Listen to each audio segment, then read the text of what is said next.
Hi, welcome to Repotting a Phalaenopsis Orchid with Bruce and Louie of River Valley Orchid Works Orchid Talk Forum.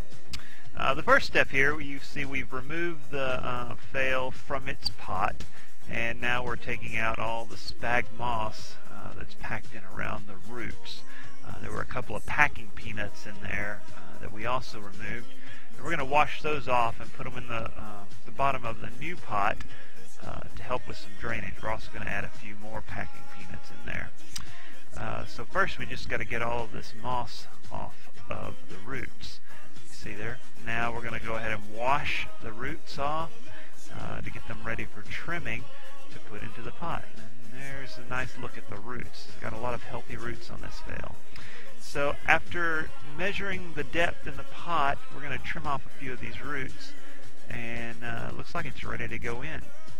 So we're going to take this phale and gather the roots, spread out these packing peanuts a little bit, gather the roots. We put a little bit of our bark mixture down there over some packing peanuts, and then added a couple more packing peanuts on top of that.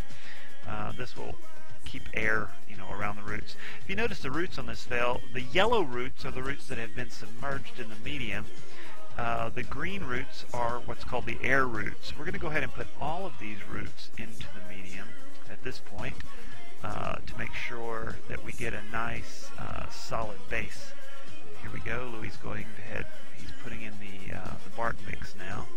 This bark mix is a mixture of coconut husk, some large and medium bark pieces, some charcoal, and perlite or sponge rock. And we're going to go ahead and push all of this down in around those roots and tamp it a little bit on the table here to make sure that we get it packed in there, down into the roots. You want to make sure that there's media in between the roots. It looks like we need a little bit more in there. He's pushing down some of those larger pieces. Now, realize we're using a larger bark mix. You can kind of get a look at it there in the video now, and not a small bark mix. If you were using a small mix, you would not want to pack it this tight with this phale, or the roots would not get adequate air. So you want to make sure that there's going to be enough air movement around your roots. That's when we're using this larger bark.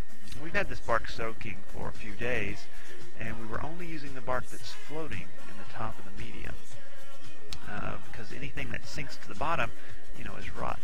So that looks pretty good. Okay, at this point, it looks like we need to make a few little fine adjustments, make sure the bigger pieces are stuck down in there, and then we're going to run water through the pot and rinse off the leaves, and this will help settle the bark. Now this phale had a spike on it before we started respiking it, and here's its stake and butterfly clip that holds the spike, so when it comes with a new spike, we'll be able to put that on there. One very important part of this is to make sure you have an ID for your orchid. This orchid did not come with a tag, so it's going to be called a no ID Phalaenopsis. But we're going to put that on the tag anyway, Phalaenopsis orchid, no ID, and we're also going to put the date that we repotted this orchid, because it'll need to be repotted in a couple of years.